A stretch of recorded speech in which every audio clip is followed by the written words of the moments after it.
Hola, muy buenos días. Soy la doctora Arcelia Moreno Agras y me acompaña el maestro Roberto García García, coordinador de difusión cultural del plantel 8 Miguel Schulz. Nos encontramos el día de hoy, miércoles 30 de marzo de 2022, para dar inicio a la 12ª edición de las Jornadas Académicas de Naciones Unidas, Objetivos de Desarrollo Sostenible 2030. En 2015, la ONU aprobó la Agenda 2030 sobre el desarrollo sostenible, una oportunidad para que los países y sus sociedades emprendamos un nuevo camino con el mejorar la vida de todos y todas y todes sin dejar a nadie atrás. La agenda cuenta con 17 objetivos de desarrollo sostenible que incluyen desde la eliminación de la pobreza hasta el combate al cambio climático, la educación, la igualdad de la mujer, la defensa del medio ambiente o el diseño de nuestras ciudades. En la década 2020-2030 es fundamental la necesidad de actuar para hacer frente a la creciente pobreza, empoderar a las mujeres y las niñas y afrontar la emergencia climática. La agenda implica un compromiso común y universal. No obstante, puesto que cada país enfrenta retos específicos en su búsqueda del desarrollo sostenible, los estados tienen soberanía plena sobre su riqueza, recursos y actividad económica y cada uno fijará sus propias metas nacionales apegándose a los Objetivos de Desarrollo Sostenible ODS. Y es por eso que la Asamblea General nos invita a la sociedad civil, aunado con los esfuerzos de cada uno de nuestros países, pues a poner manos a la obra para alcanzar estas metas. Además de poner fin a la pobreza en el mundo, los ODS incluyen, entre otros puntos, erradicar el hambre y lograr la seguridad alimentaria, garantizar una vida sana y una educación de calidad, lograr la igualdad de género, asegurar el acceso al agua y la energía, promover el crecimiento económico sostenido y adoptar medidas urgentes contra el cambio climático y, por supuesto, la promoción de la paz y facilitar el acceso a la justicia. En esta 12ª edición de las Jornadas Académicas de Naciones Unidas ODS 2030 se presentarán en diferentes mesas a lo largo de 2 días, 30 de marzo y 31 de marzo de 2022, una serie de exposiciones y conferencias de académicos y académicas del plantel 8, así como invitados. Lo mismo lo harán estudiantes de la Escuela Nacional Preparatoria, del plantel 8 Miguel Schulz y del plantel 9 Pedro de Alba. Así que ahora, dando esta breve introducción a esta ceremonia de inauguración, cedo la palabra al maestro Roberto García García. Adelante, maestro.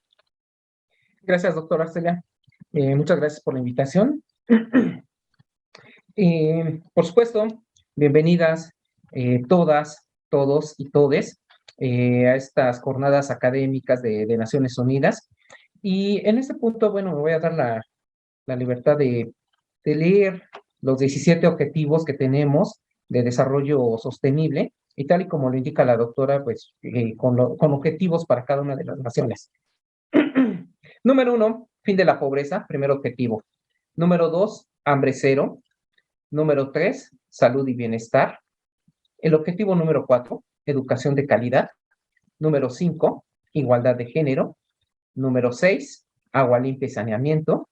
Número 7, energía asequible y no contaminante. Objetivo número 8, trabajo decente y crecimiento económico. Objetivo número 9, reducción de las desigualdades, 10. 11, ciudades y comunidades sostenibles. Objetivo número 12, producción y consumos responsables. Número 13, acción por el clima. Objetivo número 14, vida submarina. Objetivo número 15, vida de ecosistemas terrestres. Objetivo número 16, paz, justicia e instituciones sólidas. Y objetivo número 17, alianzas para lograr los objetivos. En esta ocasión, en esta 12ª edición de las Jornadas Académicas de Naciones Unidas, nos enfocamos en estos 17 objetivos. Los trabajos por parte de la planta docente, por parte del estudiantado, estarán enfocados en estos 17 objetivos de Naciones Unidas. Gracias, doctora Arcelia. Gracias, maestro Roberto. Y bien, pues dando inicio a esta mesa número 1, pues nos honra el presentar el tema educación ambiental, cuya ponente es la maestra Violeta Méndez Solís. Y después, maestro. Permítame un momentito, doctora. No hay problema, nos acompaña la doctora Gloria Uribe Pizano con el tema El peligro de la historia única. Así que, pues con esto damos inicio a esta primera mesa de Jornadas de Naciones Unidas, ODS 2030, en el plantel 8 Miguel Schulz, en su edición 12ª. Así que mucho éxito a nuestros ponentes y los invitamos a la segunda mesa al término de esta. Estamos hablando de que durante todo el día de hoy estarán exponiendo académicos y estudiantes sobre temas, como ya lo mencionó el maestro Roberto, sobre los Objetivos de Desarrollo Sostenible 2030. Así que no nos dejen, síganos en el canal de YouTube para que sigamos observando y escuchando las diferentes conferencias. Muchas gracias. Muchas gracias. Hola, buenas tardes. Soy la profesora Violeta Méndez Solís, imparto la materia de Biología 4 en la Escuela Nacional Preparatoria Plantel 8 Miguel Schulz. Y el día de hoy, en el marco de las Jornadas Académicas de las Naciones Unidas, ODS 2030, voy a platicar un poco acerca de un tema relevante con respecto a la educación ambiental en nuestra institución y en el mundo. Si me permiten, voy a compartir pantalla.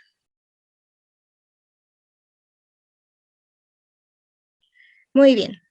El día de hoy les voy a platicar un poco acerca de lo que trata uno de los Objetivos de Desarrollo Sostenible 2030, que es el objetivo número 15, y esto está relacionado con la vida de los ecosistemas terrestres. Muy bien. Bueno, el objetivo 15 está relacionado con gestionar de manera sostenible los bosques, luchar contra la desertificación, detener e invertir la degradación de las tierras y detener la pérdida de la biodiversidad. Es decir, hay un interés de la Organización de las Naciones Unidas para proteger los bosques y utilizar sus recursos de manera que las siguientes generaciones también puedan utilizarlos. Dentro de este objetivo vamos a encontrar una serie de metas que aquí les presento.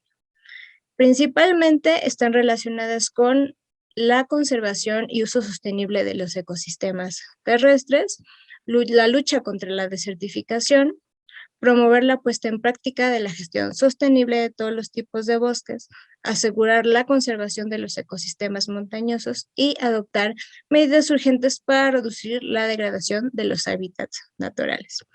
Un ecosistema terrestre involucra no solo los seres vivos que lo habitan, sino también la relación con el aire y el agua que lo rodean.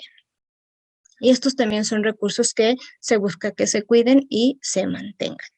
Muy bien, ahora, ¿por qué nos preocupan los ecosistemas terrestres? Pues bueno, como ya lo ven aquí, pues los bosques cubren casi el 31% de la superficie total del planeta y dependemos totalmente de ellos, ya que el agua que bebemos, los alimentos que comemos, pues dependen directamente de los bosques. Además de que, bueno, como dice aquí, 1.600 millones de personas dependen de los bosques para su subsistencia. La degradación de la tierra afecta directamente a casi el 75% de los pobres del mundo. Además que, bueno, los bosques albergan más del 80% de todas las especies terrestres de animales, plantas e insectos. Y dentro de estos 8.300 especies conocidas de animales, ¿no?, el 8% se ha extinguido y el 22% de estas están en peligro de extinción, ¿no? Bueno, la diversidad biológica y los servicios de los ecosistemas que sostienen pueden ser también la base para las estrategias de adaptación al cambio climático y la reducción del riesgo de desastres, ya que pueden reportar beneficios que aumentarán la resiliencia de las personas a los efectos del cambio climático. ¿Qué quiere decir esto? Bueno, los bosques nos dan una serie de servicios, es decir, nos aportan recursos de los cuales podemos sobrevivir. Y también nos ayuda a su cuidado, pues a resistir a los efectos del cambio climático a largo plazo. Bien. En fin, también podemos decir que, bueno, los bosques y la naturaleza son importantes para la recreación y el bienestar mental. Eso es parte de los servicios que nos brindan. En muchas culturas, los paisajes naturales están estrechamente relacionados a los valores espirituales, las creencias religiosas y las enseñanzas tradicionales. Entonces, podríamos preguntarnos cuánto costaría corregir el problema. Bueno, como lo vemos aquí, el Foro de las Naciones Unidas sobre los Bosques estima que la gestión forestal sostenible a escala mundial costaría entre 70.000 y 160.000 millones de dólares al año. Y el Convenio sobre la Diversidad Biológica calcula que para detener la pérdida de la diversidad biológica a nivel mundial a mediados de este siglo, haría falta entre 150.000 y 440.000 millones de dólares para poder lograr contener esta desertificación o esta pérdida de los bosques, ¿no? Pero por otro lado, ¿cuánto costaría no corregir el problema? Bueno, digamos que, como hemos visto, la diversidad biológica nos ofrece diversos servicios a nivel local y mundial, y las respuestas a su pérdida van de lo emocional a lo utilitario. Es decir, por ejemplo, se calcula que los insectos y otros portadores de polen, los polinizadores, tienen un valor para la economía alimentaria de más de 200.000 millones de dólares anuales. 3/4 de los medicamentos de beta-correceta más demandados en el mundo contienen componentes derivados de los extractos de plantas que se verían amenazados. Los desastres naturales causados por la perturbación de los ecosistemas debido a la actividad humana y el cambio climático cuestan ya al mundo más de 300.000 millones de dólares al año. La deforestación y la degradación forestal se traducen en pérdida de hábitat para todas las especies, disminución de la calidad del agua dulce, aumento de la erosión del suelo, la degradación de la tierra, incremento de las emisiones de carbono a la atmósfera. En resumen, no adoptar medidas sobre los bosques afecta tanto a la salud del planeta como a la de nuestros habitantes. ¿Y qué podemos hacer al respecto? Pues bueno, hemos cambiado de manera inevitable los ecosistemas de los que formamos parte por solo estar en ellos, habitar en ellos. Pero lo importante es tomar decisiones que contribuyan a conservar la diversidad y no a devaluarla.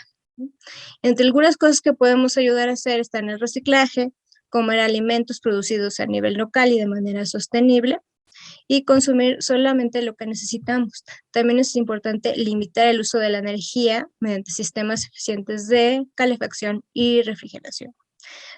También debemos respetar a la flora y fauna silvestres y participar solamente en actividades de ecoturismo que se organicen con ética y responsabilidad para no perturbar a la vida silvestre. Bien, como ya vemos, bueno, las zonas protegidas bien gestionadas contribuyen a tener ecosistemas saludables, lo que a su vez redunda en la salud de las personas.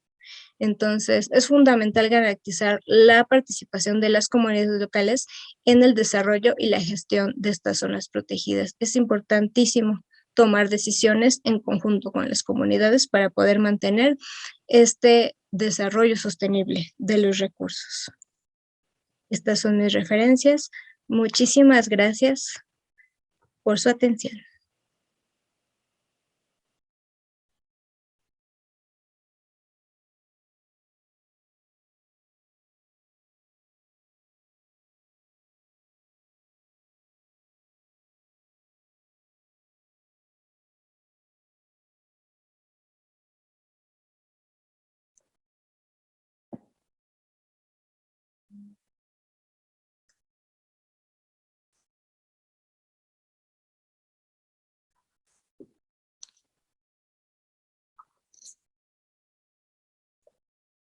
Muy buenas tardes a todos los que están viendo en este momento esta presentación, esta ponencia. Mi nombre es María Gloria Uribe Pizano y como ustedes pueden observar, el título que he puesto a lo que voy a compartir con ustedes el día de hoy es El peligro de la historia única, repercusiones sociales y culturales. Concretamente, la temática que voy a abordar se centra en el conflicto Ucrania-Rusia como parte de las temáticas de estas jornadas académicas. Agradezco también a la doctora Arcelia Moreno por abrir espacios como estos que nos dan oportunidad de presentar nuestros proyectos, investigaciones y nuestros puntos de vista acerca de temas relacionados con la Unión Europea, y en líneas generales, pues con asuntos que nos atañen o nos interesan a la población o al público de la Escuela Nacional Preparatoria, pero también a todos aquellos interesados en estas cuestiones. Voy a dar inicio entonces a lo que traigo preparado para el día de hoy. En primer lugar, debemos saber o deberíamos comenzar por lo siguiente. La historia de la humanidad, por lo menos a partir del siglo XX, se ha caracterizado por un constante avance en el terreno tecnológico, incluido, por supuesto, el armamentista. Y es en este sentido que observamos una constante preocupación por la posibilidad de una tercera guerra mundial. Por otra parte, las sociedades contemporáneas gozan de mayores comodidades y más y mejores medios de comunicación, hecho que se ve reflejado en la rapidez con la que llegan las noticias casi a cualquier parte del mundo. En esta ponencia, nuestro objetivo es presentar una reflexión sobre las repercusiones sociales, pero principalmente culturales, que una guerra puede tener en la sociedad, específicamente la guerra actual entre Rusia y Ucrania. Si bien es cierto que los seres humanos somos bastante intolerantes, es en este siglo XXI, donde la intolerancia, la discriminación y el racismo se manifiestan en sus puntos más altos y álgidos. Y no es que en siglos anteriores no sucedieran estas situaciones, sino que hoy en día las vemos cada vez con más frecuencia. La guerra entre estos dos pueblos se nota hasta en los ámbitos aparentemente más alejados del conflicto, tanto en el tiempo como en el espacio. Prueba de ello es el, veto que diversos artistas, escritores, pintores, músicos, etcétera, han recibido solo por el hecho de ser, sobre todo, rusos. Desde Dostoyevsky hasta las compañías de ballet actuales, no pueden leerse o no pueden presentarse por solo, por su condición, su origen como ciudadanos rusos.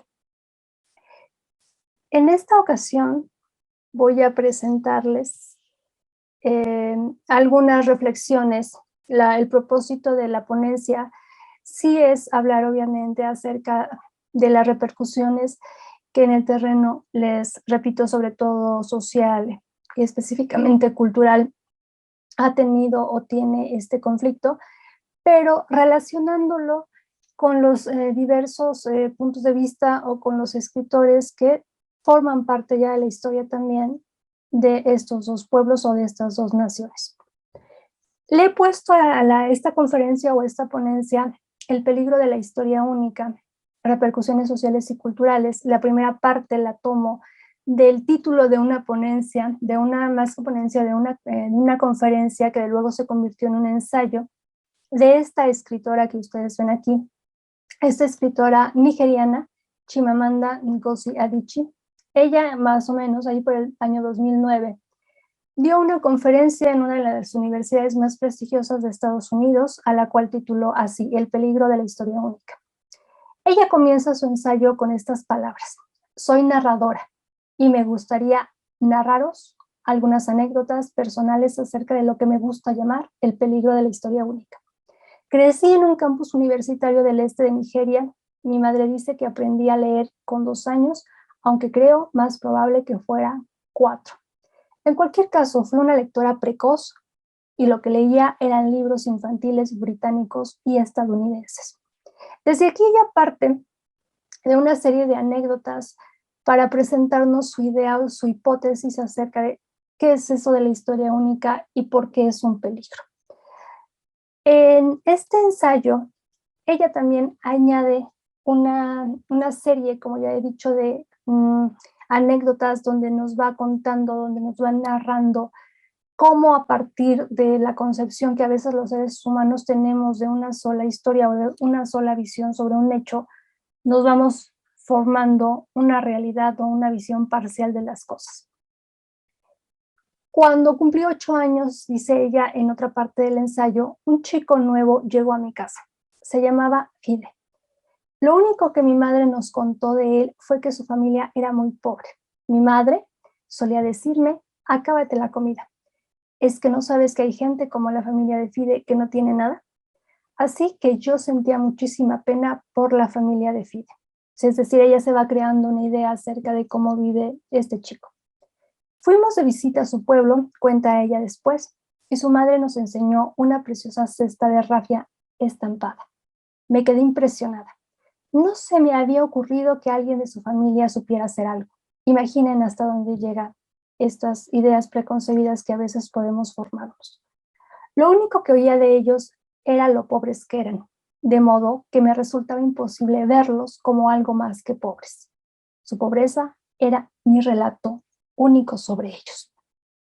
Esta última frase la he subrayado porque está estrechamente relacionada con lo que voy a presentar a continuación. Recordemos, su pobreza era mi relato único sobre ellos. Es decir, ella no conocía, ella no tenía otra idea, no percibía a esta familia de otra manera como gente pobre. No sabía nada más acerca de ellos. Y esto lo menciono por lo siguiente. Nosotros, hoy en día, en esta sociedad del siglo XXI, tenemos la información sumamente fácil, al alcance de un clic en la mano, con el celular, con la tableta, en la computadora. Buscamos información o podemos buscar información sobre un hecho, sobre un asunto, y lo vamos a encontrar. Y esta información puede ser verídica o puede no ser. En el caso preciso de este conflicto que se ha venido desarrollando, de esta guerra que se ha venido llevando a cabo en esta parte del mundo, hay muchos montones de notas periodísticas, de artículos, de noticias sobre lo que está sucediendo. Un ejemplo de ello es precisamente este que les muestro en El País, donde hay un artículo que aparece así como el encabezado "Últimas noticias de la guerra en Ucrania". En directo dice: Biden, responderemos al uso de armas químicas en función de cómo sean utilizadas. Aquí, si nosotros nos quedamos, leemos el artículo completo, la nota completa, pues vamos a tener un punto de vista. Pero si no buscamos más, nos vamos a quedar solamente con este. Y es eso a lo que se refiere Adichie, ¿no? Que cuando nosotros tenemos solamente un sesgo, solamente una parte de la información y no ampliamos el abanico, pues corremos ese peligro, ese riesgo de quedarnos con una historia, solo con una y no con otras que también pueden ser verídicas o que pueden ser verdaderas. Al respecto, como les digo, vamos a encontrar otras donde también podemos enterarnos acerca de por qué entender o cómo entender este conflicto. Por ejemplo, esta que dice: el conflicto, 5 claves para entender el origen de la guerra entre Rusia y Ucrania. Y aquí, de manera general, para los que no somos conocedores, que así me veo también, sino que tuve que buscar información un poco acerca de la historia de los orígenes de este conflicto, pues que no es un conflicto de hoy, no es un conflicto del año pasado, es un conflicto que desde 1991 ya está presente en esta región de Rusia y que tiene que ver con cuestiones políticas, con cuestiones económicas e incluso con cuestiones de cultura, con cuestiones culturales.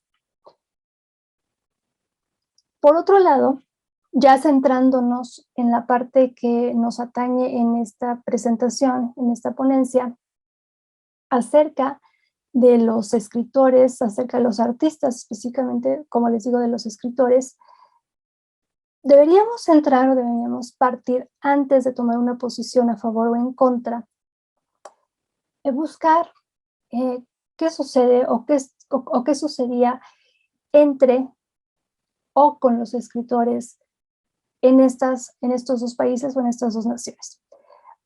Y también, si no queremos profundizar demasiado, queremos información inmediata, podemos empezar a buscar en la red información acerca de esto. Y una prueba de ello es este artículo, esta nota que dice: entrar a Ucrania y Rusia a través de las obras de Gogol y Solzhenitsyn. Estos dos autores se consideran autores clásicos y en el terreno literario, en la historia de la literatura, se conocen de manera muy general por ser autores rusos, siendo que en realidad su lugar de origen no era la URSS, sino concretamente era Ucrania. Clásicos, dice el texto, clásicos de la literatura rusa y ucraniana, entre los que también están Pushkin, Nabokov, Chekhov, seguramente nombres muy conocidos, Tolstoy, y otros no tanto en el mundo occidental, Akhmatova, Aksionovok y Brodsky, abren un panorama a través de su obra de los ambientes y territorios de esa región que desde hace varios años está en disputa y ha dejado miles de muertos y que hoy vive en una guerra declarada. Es decir, el conflicto se remonta a décadas atrás, pero ya como tal, como una guerra, como dice aquí el texto, hoy en día ya lo podemos percibir de esta manera como una guerra declarada. Ahora bien, ¿qué pasa hoy con los autores, con los escritores, con los poetas, sobre todo rusos? Porque en el caso de Ucrania la situación es un tanto diferente. Y lo digo de esta manera. ¿Qué sucede con los autores rusos? Muchos de ellos han sido vetados, incluso se habla de un boicot contra sus obras y contra ellos mismos, y no solamente de autores actuales, sino incluso de autores clásicos como Dostoyevsky, que en las ferias del libro, en los espacios culturales, incluso, no sé, hasta en las escuelas, se está viendo este fenómeno que desde hace algún tiempo ha recibido el nombre de cancelación. Cancelación o marginación, dirían algunos otros, esta prohibición de no aceptar o no querer leer, no querer incluir en los programas de estudio, en las discusiones autores, por sus creencias ideológicas, por su forma de vida o en el caso que hoy nos atañe, por su origen, por su nacionalidad. Hace algunas semanas, en febrero aproximadamente, veíamos esta especie de notas que empiezan a surgir en los diarios. Por ejemplo, vemos esta nota del Universal donde dice: es boicot contra la cultura. Paco Ignacio Taibo II critica que la FIL, la Feria Internacional del Libro en Guadalajara, excluya a editoriales rusas. Él, mediante, como también podemos leer aquí, su cuenta de TikTok, presenta o se manifiesta totalmente en contra, porque él dice que prohibir que las editoriales rusas, porque además este fue un acuerdo, fue una decisión que tomaron los diferentes editoriales y los directores de las ferias, de las ferias internacionales del libro, de prohibir o no dejar que en los estantes, que en los espacios que las ferias del libro abren para cada una de las editoriales, hubiese editoriales de origen ruso o editoriales rusas. Él responde con una respuesta totalmente en contra, y para él entonces lo que está sucediendo no es un veto únicamente al país, sino que es un veto a la cultura en general, y que esto, pues, de gente que se supone con una cultura literaria, con una cultura artística, no debería ocurrir. Sin embargo, pues la contraparte, digamos, del argumento es que la prohibición o el veto o el boicot responde a una especie como de campaña para apoyar a la nación ucraniana. Y entonces del otro lado vamos a ver lo contrario, ¿no? Mientras que por un lado se está vetando, se está prohibiendo la lectura o la presentación de artistas, de escritores en los diferentes eventos o espacios culturales alrededor del mundo, como por ejemplo este titular que vemos aquí del Diario de la Ciudad de México, donde dice: Dostoyevsky vetado, entre comillas, de la FIL de Guadalajara. Entonces, aquí vemos hasta dónde llega la censura, o hasta dónde llega la limitación que un grupo de personas con ciertas ideas o ciertos intereses puede incluso presentar ante un clásico como Dostoyevsky, ¿no? Y aquí ya no importa lo grande que sea el autor o lo maravillosa que sea la obra, lo que importa es que es ruso, y entonces como es ruso no tiene cabida en este mundo. es para reflexionar, yo creo. Les decía que en el caso de la literatura ucraniana sucede lo contrario. ¿Por qué? Porque me parece que aquí, por lo menos en el terreno literario, estamos viendo o estamos ante una visión maniqueísta de los buenos y los malos. Entonces, los malos en este momento en la literatura son los rusos y los buenos son los ucranianos, cuando esto realmente no debería suceder así. O en otro artículo, en otra nota del País, la guerra y la literatura. La guerra alcanza la literatura ucraniana, pero contrariamente a lo que sucede con la literatura y con los autores rusos, el panorama es totalmente diferente. Los conflictos con Rusia fortalecen el ucraniano y potencian la creación literaria en ese idioma. Los autores marcados por la experiencia de la guerra proliferan en Ucrania. Como ustedes pueden ver, si les interesa, al final está la bibliografía para que puedan leer las notas o los artículos de manera directa. La postura es sumamente diferente, mientras que hay una censura muy fuerte sobre o en contra de los autores rusos y de sus obras. Del lado contrario, en Ucrania sucede algo muy diferente. Los conflictos han fortalecido el ucraniano, que es verdad que un poco o a semejanza de lo que sucedía durante la guerra civil con Franco y los catalanes, cuando a los catalanes se les prohíbe hablar su lengua materna, lo mismo sucede, lo mismo ha sucedido y lo mismo está sucediendo en Ucrania, ¿no? Hay un punto, hay un momento donde los ucranianos no podían hablar su lengua, porque si no, las consecuencias iban a ser muy negativas para ellos. Entonces, por un lado sí, o sea, hay una reivindicación de la lengua ucraniana, pero ¿a qué costo, no? Al costo de cancelar, según este nuevo término, a los otros. Y no es que se demerite o se ensalce una u otra literatura, sino que las posturas, me parece, o los argumentos no son lo suficientemente fuertes como para adoptar ese punto de vista. Bien, estas son algunas de las posturas. Hay muchos más artículos que ustedes pueden consultar, que ustedes pueden revisar en los diferentes diarios, no solamente nacionales, sino también internacionales, de lengua española o incluso de otras lenguas, de lengua inglesa, francés, alemán, etcétera. Ruso sería un poco difícil porque muy poca gente tiene acceso al conocimiento del ruso, pero si alguien conoce el ruso, pues a lo mejor tendrá una visión mucho más amplia. Bien.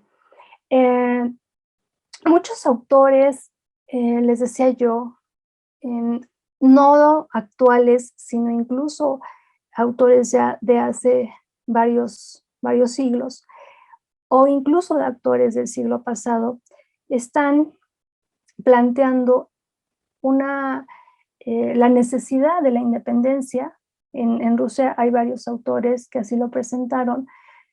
Sin embargo, como les decía, siempre es importante pues investigar, leer diferentes fuentes para que al final no nos quedemos con lo que plantea en esa conferencia, en ese ensayo, es de la autora nigeriana con la que he comenzado esta presentación.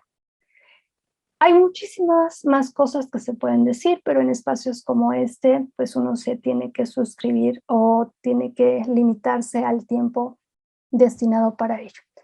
Entre las conclusiones, que más que conclusiones son reflexiones, puedo decir que las guerras son hechos devastadores que afectan a todas las esferas de la actividad humana.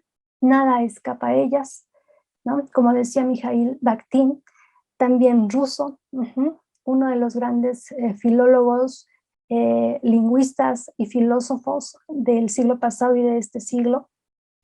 El ser humano adopta el lenguaje, el ser humano usa el lenguaje en diferentes esferas. Lamentablemente, en el caso que estamos viviendo hoy, pareciera como que el solo hecho de ser o pertenecer a un territorio ya es condición para que un autor sea considerado no deseado, no deseable y que su obra no pueda ser leída o no pueda ser comentada.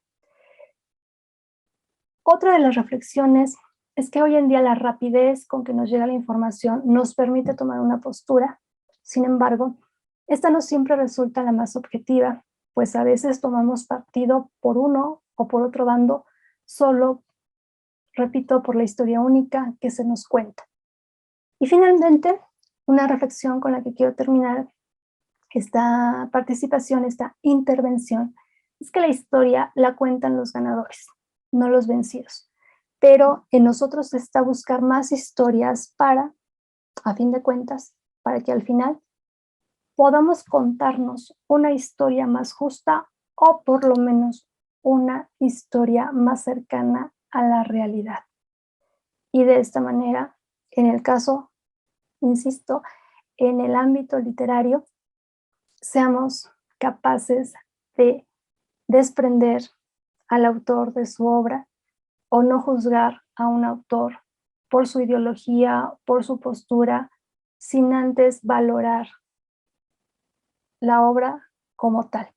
Pues agradezco muchísimo a la doctora Arcelia Moreno por abrir estos espacios, que siempre son espacios que pueden propiciar a la discusión y a enriquecernos como personas, como académicos, como alumnos y finalmente como seres humanos. Muchas gracias. Espero que la charla o la presentación haya sido de su interés y no me queda más que finalizar.